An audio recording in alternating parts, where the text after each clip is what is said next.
में आनंद मठ की कथा है क्या? ये एक ऐसा नारा था जिससे अंग्रेजी हुकूमत हिल उठी थी। जो कथा है आनंद मठ की, उस कहानी में वंदे मातरम कहां आता है? कौन सा ऐसा पात्र है जिसने वंदे मातरम गाकर पहली बार इस कथा में सुनाया? उसका कॉन्टेक्स्ट क्या है?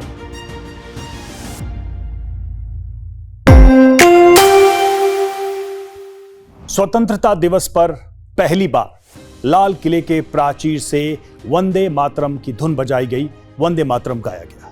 वंदे मातरम का इतिहास बहुत लंबा है और आजादी की लड़ाई में इस गीत ने भी एक लंबी यात्रा तय की।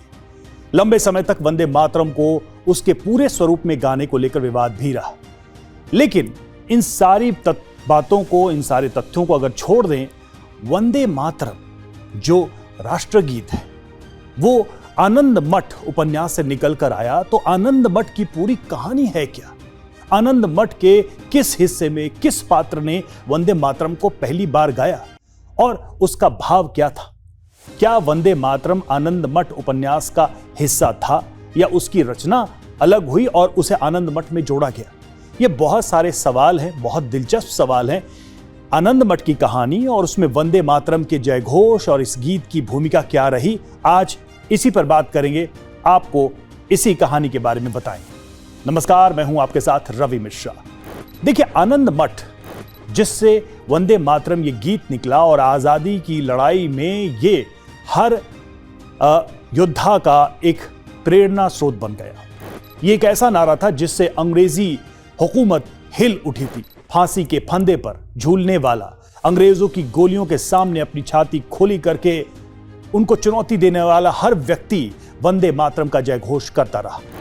तो सवाल यह उठता है कि वंदे मातरम जिसे आनंद मठ से लिया गया और भारतीय जनमानस के जुबान पर बच्चे बच्चे के मुंह पर आ गया, उस वंदे मातरम की कहानी कहां है? यानी कि वंदे मातरम किस पात्र ने गाया आनंद मठ में? आनंद मठ की कथा है क्या?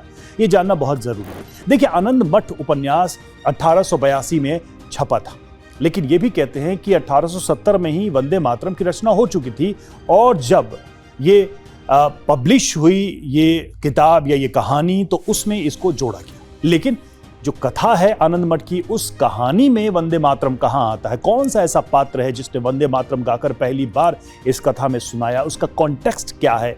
ये कहानी क्या है? आनंद मठ में किसकी कथा है? कौन लोग थे जो वंदे मातरम गा रहे थे? आनंद मठ की कहानी का जो बैकग्राउंड है या बैकड्रॉप है, वो बंगाल के सन्यासी विद्रोह या सन्यासी आंदोलन से जुड़ा हुआ है, जो 1770 के आसपास हुआ था। यह आंदोलन इसलिए किया गया था ताकि अंग्रेजों की जो बढ़ रही सत्ता थी, उनका शासन था, उसके खिलाफ एकजुट होकर लड़ा जाए। और इसकी शुरुआत एक मठ से होती है जिसका नाम उपन्यास में है आनंद मठ। सवाल यह उठता है कि आनंद मठ की कहानी के मुख्य पात्र कौन है? तो देखिए, इसमें सत्यानंद एक मुख्य पात्र है जो सन्यासी आंदोलन करने या सन्यासी विद्रोह करने वालों के मुखिया है।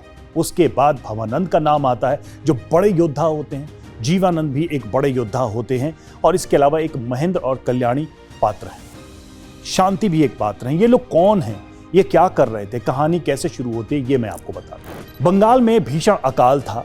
अंग्रेज ईस्ट इंडिया कंपनी, इसका दमन चक्र शुरू हो चुका था। खासकर ईस्ट इंडिया अंग्रेजों और जो स्थानीय शासक थे, उनका मिला जुला जो शोषण था, उसकी वजह से भयानक अकाल की स्थिति हो गई। महेंद्र और कल्याणी पति पत्नी, उनकी एक बच्ची, ये लोग गांव छोड़कर निकल जाते हैं। अकाल की वजह से भूखमरी की स्थिति आ जाती है और रहना मुश्किल हो जाता है। चारों तरफ त्राही माम है। और जब ये दोनों पति पत्नी निकलते हैं तो जंगल में बड़ी मुश्किल तरीके से आगे यात्रा करते हैं, लेकिन कुछ परिस्थितियां ऐसी होती हैं जिसमें ये बिछड़ जाते हैं, यानी कि कल्याणी और महेंद्र बिछड़ जाते हैं। कल्याणी अपनी बच्ची के साथ किसी भी तरीके से इस जंगल में भटकते हुए आगे बढ़ती है, लेकिन एक जगह पर जाकर वो मूर्छित हो जाती है। तभी कुछ सन्यासी के वेश में लोग आते हैं और कल्याणी और उसकी बच्ची को लेकर चले जाते हैं। दूसरी तरफ महेंद्र ऐसे ही सन्यासियों के एक गुट से मिलता है।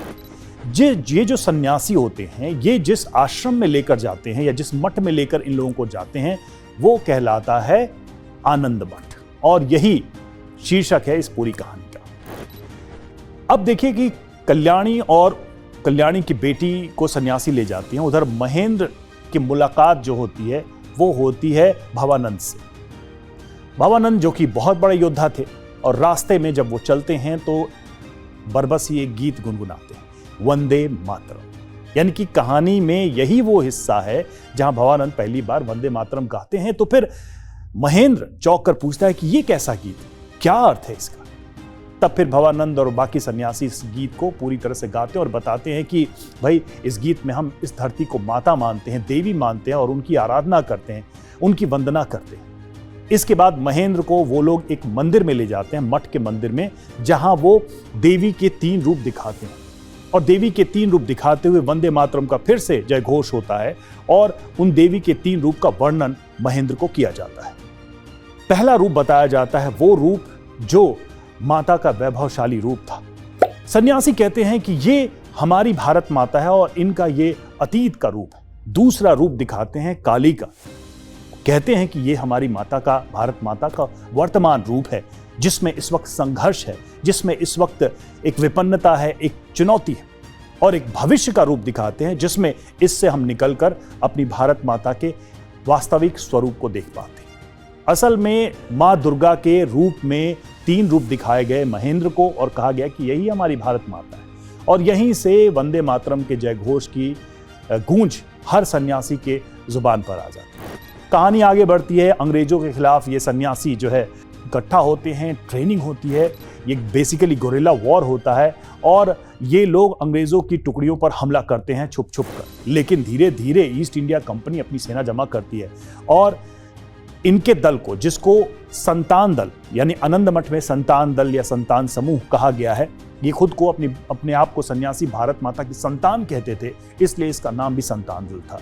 तो इस संतान गुट में, संतान दल में महेंद्र भी शामिल होते हैं। वो अपनी पत्नी से मिलते हैं, कल्याणी से, वो भी इसमें सहयोग करती हैं।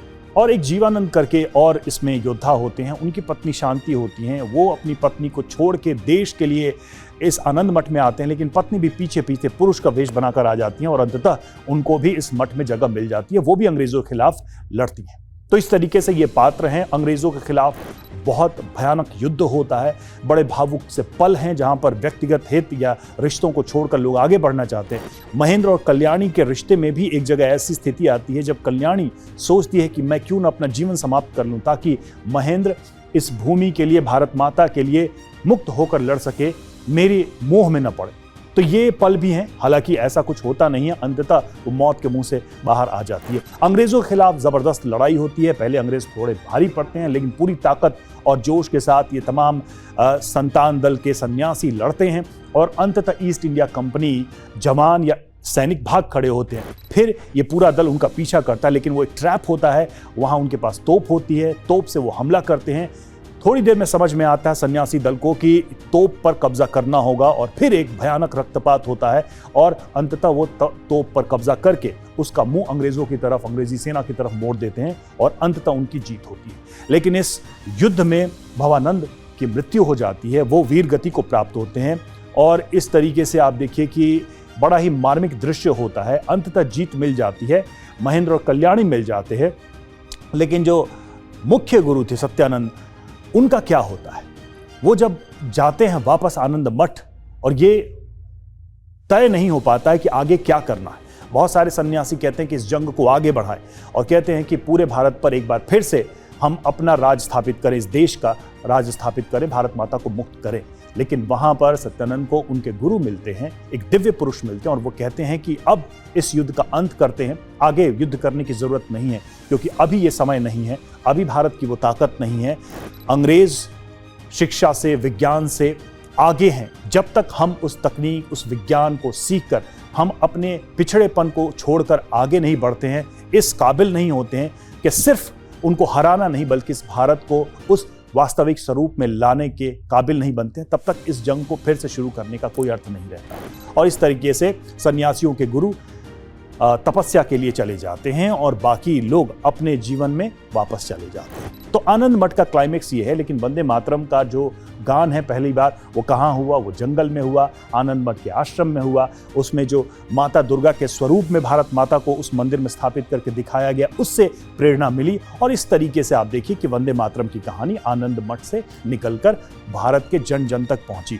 पहली बार इस गीत का इस्तेमाल 1905 में बंग भंग के समय किया गया ताकि लोगों में जागृति भरी जाए, देशभक्ति भरी जाए। और उसके बाद से ही आप देखिए कि वंदे मातरम का जयघोष हर तरफ हुआ और लंबे समय तक ये वंदे मातरम पूरा गाया जाता रहा। मतलब कि 1905 में भी, उसके बाद खिलाफत आंदोलन के भी समय, 1929-30 के समय अधिवेशन में भी, 1937 में जिन्ना ने जब इसका विरोध किया तब इसमें कुछ अमेंडमेंट किया गया। रविन्द्रनाथ टैगोर ने इसमें कहा कि इसके जो पहले के 2 छंद हैं उनको गाया जा सकता, और इस तरीके से लंबे समय तक यही गाया जाता रहा। 1950 में राजेंद्र प्रसाद ने जब घोषणा की राष्ट्रीय गीत और राष्ट्रीय गान की, तो उन्होंने कहा कि जन गण मन राष्ट्रीय गान होगा और राष्ट्रीय गीत वंदे मातरम, और इसकी भी प्रतिष्ठा वही रहेगी। लेकिन अब एक लंबे समय के बाद संसद के अंदर भी पूरा गीत गाया गया और लाल किले के प्राचीर से भी पूरा गीत गाया गया। तो ये थी कहानी वंदे मातरम की। उपन्यास के अंदर कौन से पात्र, किस पात्र ने कब गाया और किस तरीके से लोगों तक ये